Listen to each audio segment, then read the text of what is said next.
우리는 한 해가 바뀌고 새로운 해를 맞이하면 늘 새 옷을 갈아입어 왔습니다. 그런데 따지고 보면 옷만 갈아입는 것이 아닙니다. 할 수만 있다면 모습도 바꾸고 환경도 바꾸고 싶어 합니다. 그래서 1년 내내 거들떠보지도 않던 헛간도 정리를 하고 집안 대청소를 해내며 우리는 새롭게 한 해를 맞이하려고 하고 있습니다. 뿐만이 아닙니다. 마음도 갈아입습니다.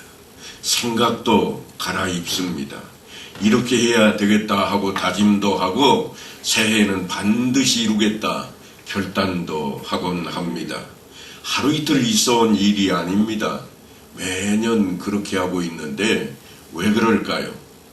사도 바울은 그러는 우리를 향해서 옛사람과 그 행위를 벗어버리고 새 사람을 입었으니 이는 자기를 창조하신 이의 형상을 따라 지식에까지 새롭게 하심을 입은 자니라. 그렇게 우리가 새 옷으로, 아니 새 사람으로 변화된 것을 가르치고 있습니다. 그리고 오늘 본문에 와서는 그 방법에 대해서 너희는 하나님이 택하사 거룩하고 사랑받는 자처럼 긍휼과 자비와 겸손과 온유와 오래 참음을 옷 입고 그럽니다. 어떻게 하라는 말씀인가 하면 그렇게 갈아입은 새 옷을 통해서 누가 누구에게 불만이 있거든 서로 용납하여 피차에 용서하되 주께서 너희를 용서하신 것 같이 너희도 그리하고 이 모든 것 위에 사랑을 더하라. 이는 온전하게 매는 띠니라. 그랬습니다. 이제 한 해를 다 맞춰가는 그러한 때에 우리가 앉아 있습니다. 그런데 아직도 내 마음 한쪽 구석에 자리 잡고 있는 것이 내 눈에 흙이 들어가기 전에는 절대 그럴 수 없다고 하는 마음이 있다면 이 시간 우리는 그 생각도 그 마음도 내려놓고 다가오는 새해를 맞이해야만 하겠습니다. 그렇게 새롭게 시작해야 됩니다. 사람은 누구나 잘 보이는 것을 좋아합니다. 역사 기록에 의하면 화장을 가장 먼저 했던 사람들은 고대 이집트의 여인들이었다 그럽니다. 화장이 무엇인가요? 매력을 한층 돋보이기 위한 그러한 작업일 것입니다. 천연두가 유행했던 중세 시대에는 마마 자국을 감추기 위해서 화장을 진하게 하기도 했습니다. 서커스단의 분장사들은 사람들을 웃기기 위해서 삐에로 분장을 하기도 합니다. 또한 산속에 살고 있는 원주민들은 전쟁할 때에 무섭게 보이려고 화장을 하기도 했습니다. 마치 카멜레온이 상대방과 싸울 때 붉은색을 진하게 나타내는 것처럼 그렇게 화장을 해서 상대를 겁주곤 했습니다. 각자마다 다른 모습으로 화장을 하고 있지만 그 속을 가만히 들여다보면 남을 속이기 위한 것일지도 모릅니다. 화장을 잘하면 얼굴의 결점도 감춰지고 더 아름답게 보이기도 하기 때문입니다. 화장은 여성들의 전유물만도 아닙니다. 형태에 따라서 그렇지 남자들도 여러 가지 모양으로 화장을 합니다. 어떤 사람은 돈으로 자신을 포장합니다. 또 다른 사람은 학벌로 자신을 포장하기도 합니다. 학벌이나 돈이 없는 사람은 명예로, 그것도 없으면 출신 지역을 가지고서라도 자신의 어떤 것을 나타내고자 열심을 다합니다. 사람들은 왜 이렇게 자신을 있는 모습 그대로가 아니라 다른 것으로 포장하고 위장을 하려고 할까요? 사실은 하나님께서 창조하신 에덴 동산에서는 숨기고 가릴 것이 없었습니다. 거기에는 진실이 통했고 진리가 살아 있었습니다. 그러나 아담과 하와가 범죄를 하게 되자 그들이 가장 먼저 했던 것이 무엇인가 하면 그들은 자기의 수치와 부끄러움을 가리고자 했습니다. 무화과 나무 이파리로 그들은 그 수치를 가리고자 했던 것입니다. 거기서부터 화장이 시작되고 옷이 시작되는 것입니다. 오늘날 현대인들은 너무나 가식과 외식과 위선 속에 살아가고 있습니다. 죄악이 판치는 곳에 가리고 싶은 것들, 또한 남이 알아채지 못하게 해야 할 것들이 수두룩한 곳에 화장이 그리고 위장이 늘 함께 따라다니고 있습니다. 예수님께서 그래서 우리에게 이런 말씀을 하십니다. 사람에게 보이려고 그들 앞에서 너희 의를 행하지 않도록 주의하라. 예수 믿는 사람들까지도 이제는 사람들에게 보이려고 신앙생활을 하는 경우도 있다고 하는 것입니다. 봉사를 해도 그냥 하지 않습니다. 현수막 걸어놓고 사단법인 무슨 대책기구, 그래서 앞쪽에 외칩니다. 우리 구제합시다. 우리 봉사합시다. 그렇게 떠들어대는 겁니다. 그것이 우리의 모습이 되어버렸습니다. 누구를 도와주는 것도 선물 박스 잔뜩 쌓아놓고 과원생들이나 어려운 사람들 모아서 사진 한 컷 찍고 박수치고 끝납니다. 그러니까 이제는 구제도 봉사도 사랑도 믿을 수 없는 그런 시대가 되어버리고 말았다는 이야기입니다. 언젠가 니체라고 하는 사람은 이런 이야기를 했습니다. 한 기자가 니체에게 당신은 기독교를 왜 그렇게 부정적으로만 보십니까? 그랬더니 그가 대답하기를 저 사람들, 예수 믿는 사람들이 눈꽃만큼이라도 구원받은 사람들처럼 보인다면 나도 그들을 그렇게 나쁘게 보지는 않을 것이라. 니체가 볼 때에 예수 믿는 사람들이 정말로 구원받은 사람들이냐 하는 것입니다. 그렇게 보이지 않는답니다. 사랑하는 성도 여러분, 우리는 니체가 한 이 비판의 말을 겸손히 귀를 기울여야만 합니다. 예수님께서 우리에게 사람들 앞에 보이려고 그들 앞에서 의를 행하지 말라 하신 것처럼 사도 바울은 또한 우리에게 주 예수 그리스도의 옷을 입으라고 권면을 하고 있습니다. 그것은 그저 세상적인 것으로 포장하라는 그런 말이 아닙니다. 우리로 하여금 정말 그리스도인으로서 인격과 품성을 갖춘 멋있는 그런 믿음의 사람이 되라는 요청입니다. 그래서 사도 바울이 오늘 본문에 몇 가지 덕목에 대한 이야기를 펼쳐놓고 있습니다. 제일 먼저는 긍휼이라 그랬습니다. 긍휼이 뭔가 하면 불쌍히 여기는 마음입니다. 시편 기자는 하나님을 긍휼의 하나님이라 그렇게 노래했습니다. 하나님이여 주의 인자를 조차 나를 긍휼히 여기시며 주의 많은 자비를 조차 내 죄가를 도말하소서. 우리 주님께서도 세상에 계실 때 무리들을 보시고 목자 없는 양떼와 같음을 인해서 불쌍히 여기시고 우셨던 적이 있습니다.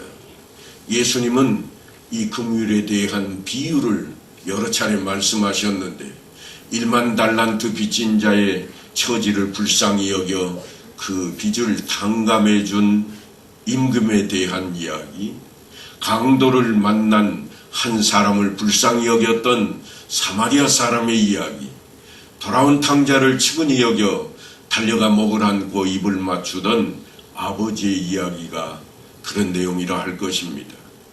긍휼은 그리스도인들이 가져야 할 가장 기초적인 그러한 덕목입니다. 불쌍히 여기고 긍휼히 여기는 마음은 우리로 하여금 고난과 역경을 이겨낼 힘을 주곤 합니다. 바울은 긍휼의 마음에 있어서 자비의 마음을 가지라 그렇게 권면합니다. 자비를 쉽게 풀어쓴다면 친절하게 베푸는 행동이라 말할 것입니다. 우리가 길을 가다가 불쌍한 사람을 보면 안 되었다는 생각이 듭니다. 때로는 혀를 차기도 합니다. 그러나 여러분, 불쌍하다는 마음을 가진 것이 여러분을 결코 의롭게 하지는 못합니다. 여리고로 내려가다가 강도를 만난 사람이 있었습니다. 그는 강도에게 몰매를 맞고 거반 죽게 되었습니다.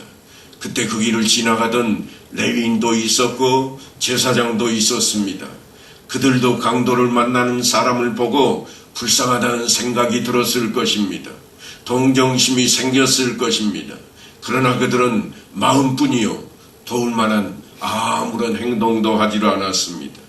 다만 사마리아 사람만이 나아가서 그에게 도움을 주었고 기름을 바르고 치료하고 그를 여관으로 데려다가 치료받는 치료비를 대주며 이어서 계속 지속적으로 치료해 줄 것을 요청했던 인물입니다. 예수님께서 말씀하시기를 너희도 사마리아 사람처럼 이와 같이 하라 권면하는 이 말씀은 우리에게 경각심을 불러일으킨다 말할 수 있을 것입니다. 그 이야기는 그리스도인은 입만 살아있어서는 안 된다 그런 이야기입니다. 미국의 유명한 작가였던 마크 트웨인이 어느 날 성경을 읽고 있었습니다.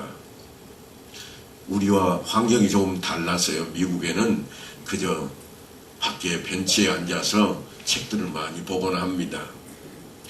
마크 트웨인이 성경을 보고 있자 지나가던 사람들이 깜짝 놀랐습니다. 아니 선생님도 성경을 다 읽으십니까? 그 읽은 말씀을 모두 이해하시나요? 그러자 마크 트웨인이 아주 흥미로운 대답을 했습니다. 물론 모르는 것들이 많이 있습니다. 그러나 저는 지금 고통스럽게 여기는 것이 있는데 그것은 내가 이해하지 못한 말씀 때문이 아니요. 너무 잘 알고 있는 말씀을 내가 실천하지 못하고 있는 것 때문에 나는 지금 고통스러운 마음을 가지고 있어. 그렇게 대답했다는 것입니다. 정말 중요한 것은 말씀을 실천하는 우리의 삶이 뒤따라야 된다고 하는 것입니다. 그렇게 될 때에 우리의 삶이 그리스도의 모습을 닮아가게 되는 것입니다. 바울은 계속해서 겸손에 대해서도 이야기합니다. 겸손은 그리스도를 가까이 했던 사람들에게 공통적으로 나타나는 그러한 덕목이었습니다. 사도 요한은 복음서를 기록하면서 자기의 이름을 기록하지 않았던 인물이기도 합니다. 자신을 겸손하게 낮추었던 것입니다. 겸손은 곧장 온유와 연결되어지는데 온유가 뭔가 하면 부드러운 마음입니다. 부드러움이라고 하는 것은 남이 자신을 아무것도 아니라고 여길지라도 그것까지도 받아들이는 마음 자세입니다. 뭐라고 남들이 입방아 찌어도 나는 여러분들이 생각하는 것보다 더 형편없는 사람이요. 그렇게 말할 수 있다면 그는 실로 온유한 사람일 것입니다. 자신이 죄인임을 깨닫고 하나님의 사랑과 은혜로 말미암아 산다는 것은 분명히 그것을 깨닫는 사람은 온유한 사람이라 말할 수 있습니다. 마지막으로 오늘 사도 바울은 오래 참음이라고 하는 덕목을 제시합니다. 요즘은 우리가 한자를 많이 쓰지 않습니다만 저희가 어렸을 때까지만 해도 한자가 많이 있었습니다. 서당도 있을 정도였으니까요. 그런데 한자는 뜻글자이기도 하지만 상형문자입니다. 그런데 그 한자 가운데 놀라운 의미를 담은 한자가 하나 있습니다. 오늘 오래 참음에 대한 이야기, 그걸 한자로 바꾸면 인내라 그러는데 이 인자가 참을 인자입니다. 그런데 이 참을 인자가 어떻게 쓰여 있는가 하면 칼 도자 밑에 마음 심자가 그려져 있는 겁니다. 무슨 말씀인가 하면 마음, 내 가슴 위에 칼을 딱 들이대고 있는 겁니다. 날이 새파랗게 든 그 칼날을 내 가슴을 향해서 딱 대고 누워 있으면 누가 건드려도 벌떡 일어설 수가 없습니다. 화가 나도 화를 함부로 낼 수도 없습니다. 그냥 죽은 듯이 가만히 있어야 됩니다. 왜냐하면 내가 움직이면 그 칼이 나를 상해할 것이기 때문입니다. 참지 못한다고 하는 것은 자기가 손해를 당한다는 것을 이 한자가 의미해주고 있습니다. 결국 참지 못하는 것은 자기를 망하게 만들고 말 것입니다. 한자가 아니더라도 우리 그리스도인들은 참을 줄을 알고 멀리 볼 줄을 알고 넓게 생각할 줄 아는 그런 마음의 여유를 가져야만 합니다. 오래 참음은 공동체를 세워가는 아주 귀한 덕목입니다. 그러나 사도 바울은 거기서 머물지 아니하고 나아가서 우리에게 꼭 필요한 행동을 요구하고 있습니다. 어떤 행동인가 하면 누가 누구에게 불만이 있거든 서로 용납하여 피차 용서하되 주께서 자기를 용서하신 것 같이 너희도 그리하고. 주님께서 우리를 용서하신 게 뭡니까? 우리의 죄를 따져보고 십자가를 지신 게 아닙니다. 네 죄가 이만큼 하고 내게 이만큼 했으니 내가 너를 용서받게 하기 위해서 십자가를 지겠노라. 그런 적이 없습니다. 묻지도 않았고 따지지도 않았습니다. 지금 그 이야기를 하고 있습니다. 주께서 너희를 용서하신 것 같이 너희도 그리하라. 누구에게 불만이 있거든 그렇게 하라는 겁니다. 따지지도 말고 덤비지도 말고 용납하고 용서하라. 그러니까 우리 인생에 살아가는 여정 가운데 가장 귀한 덕목이 바로 이러한 것이라 말할 수 있을 것입니다. 얽히고 설키고 정말 어려운 것이 우리 인생사입니다. 그러다 보면 불만도 있을 수 있고 불평도 섭섭함도 때로는 있을 것입니다. 그러나 그러한 때 우리에게 무엇이 필요한가 하면 바로 용서입니다. 용납입니다. 사람이 나이가 들면 마음이 좁아지고 욕심은 커지고 잔소리가 는다고 그럽니다. 그런 우리의 마음 안에 이 마음을 품으면 어찌 될까요? 관용하고 용서하는 마음으로 그 모든 것들을 다스려야만 하겠습니다. 내가 용서를 하지 못하는 것은, 용서하기 힘든 것은 내가 용서받아야 할 사람이라는 것을 잊어버리기 때문입니다. 아직도 엄청난 용서가 내 앞에 놓여 있다는 사실을 망각했기 때문에 용서가 어려운 겁니다. 무슨 말씀인가 하면 예수님을 잊어버리는 겁니다. 예수님이 왜 십자가에 달리셨는지를 잊어버리니까 내가 용서할 수 없게 됩니다. 인내할 수 없는 것도 내가 근본적으로 얼마나 큰 죄인이었던 것을 잊어버리니까 인내할 수 없게 됩니다. 참을 수 없게 됩니다. 우리는 너무나 큰 것을 때로는 망각해버리고 있습니다. 주님으로부터 받은 그 은혜가 얼마나 큰지 잊고 살아갑니다. 그러나 잊지 마십시다. 이제 마지막으로 우리가 입어야 할 겉옷에 대한 이야기를 사도 바울은 이렇게 합니다. 이 모든 것 위에 사랑을 더하라. 이는 온전하게 매는 띠니라. 성경이 기록되던 당대에 히브리인들이 살던 곳뿐만 아니라 그 지역 전체가 다 어떤 옷을 입고 살았는가 하면 통으로 짠 옷을 입고 살았습니다. 그러니까 단추나 멜빵 같은 게 없는 그러한 시절 이야기입니다.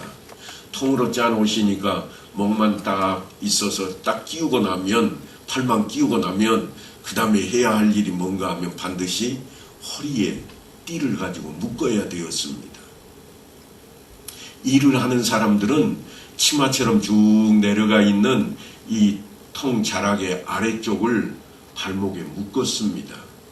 그래야 이게 거추장스럽지 않았거든요.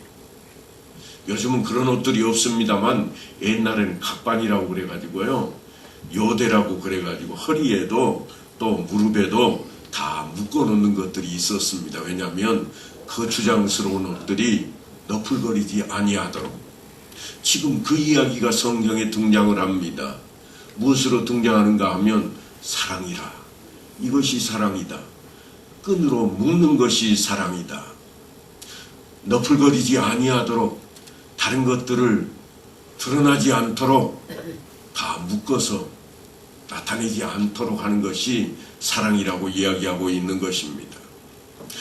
그리스도인이 긍휼도 있고 자비도 겸손도 또한 온유도 오래 참음도 있다 할지라도 사랑이 없으면 아무것도 아니라, 사도 바울은 그 이야기를 이렇게 합니다. 믿음, 소망, 사랑, 이 세 가지는 항상 있을 것인데 그 중에 제일은 사랑이라. 사랑은 그리스도인의 삶을 풍성하게 만드는 마지막 손질이라, 그렇게 생각하면 아마 비슷할 겁니다. 무슨 일을 해도 마감 처리가 아주 중요합니다. 요즘은 옷을 직접 만드는 사람들이 많이 없습니다만, 기계가 다 해야 됩니다만, 예전에는 사람 손끝에서 마감이 다 됐습니다. 집을 지어도 마지막 마감하는 사람이 있었습니다. 미장이라 그래가지고 깨끗하게 마감 처리를 잘 해야 집이 집다워지고 옷이 옷다워졌던 것입니다.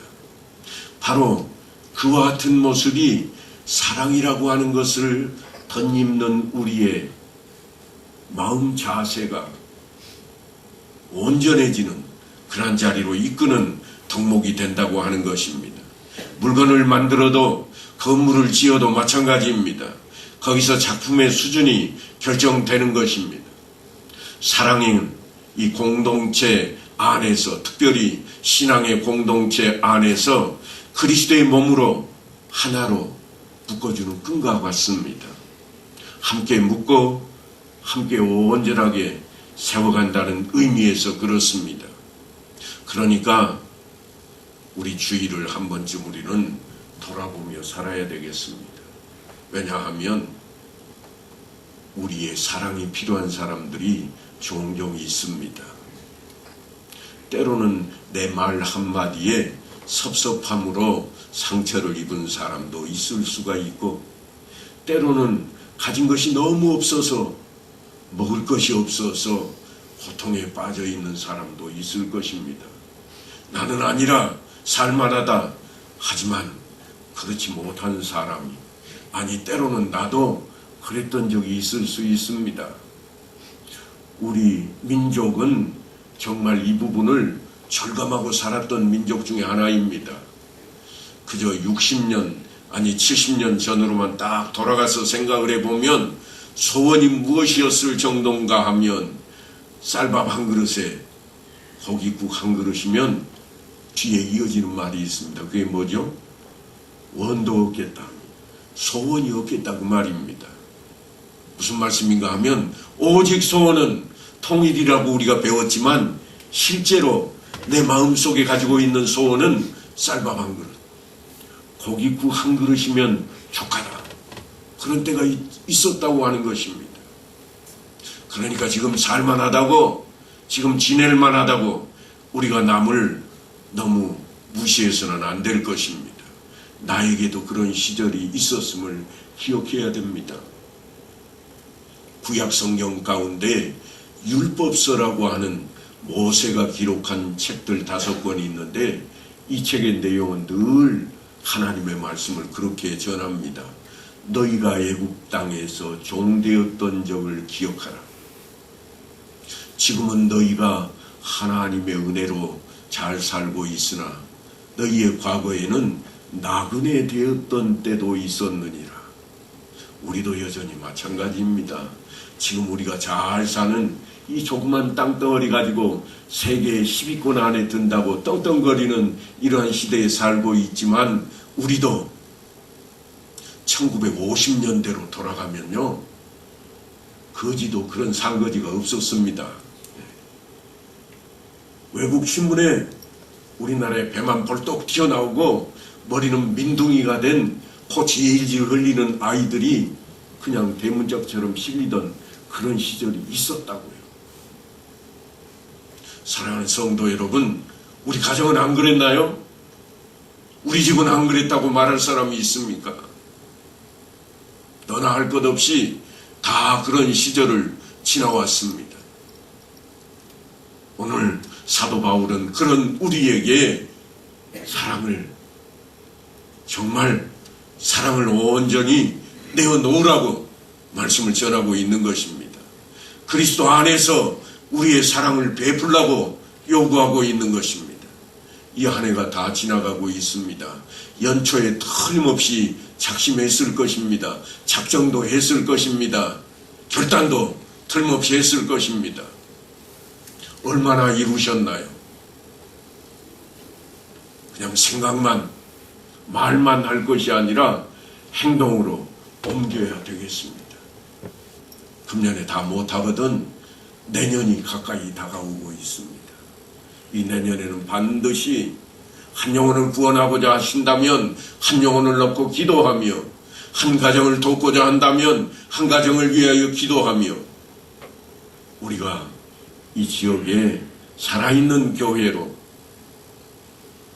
그리스도를 나타내는 교회로, 하나님께 영광을 돌리는 그런 교회로 나아갈 수 있게 되기를 간절히 축원합니다.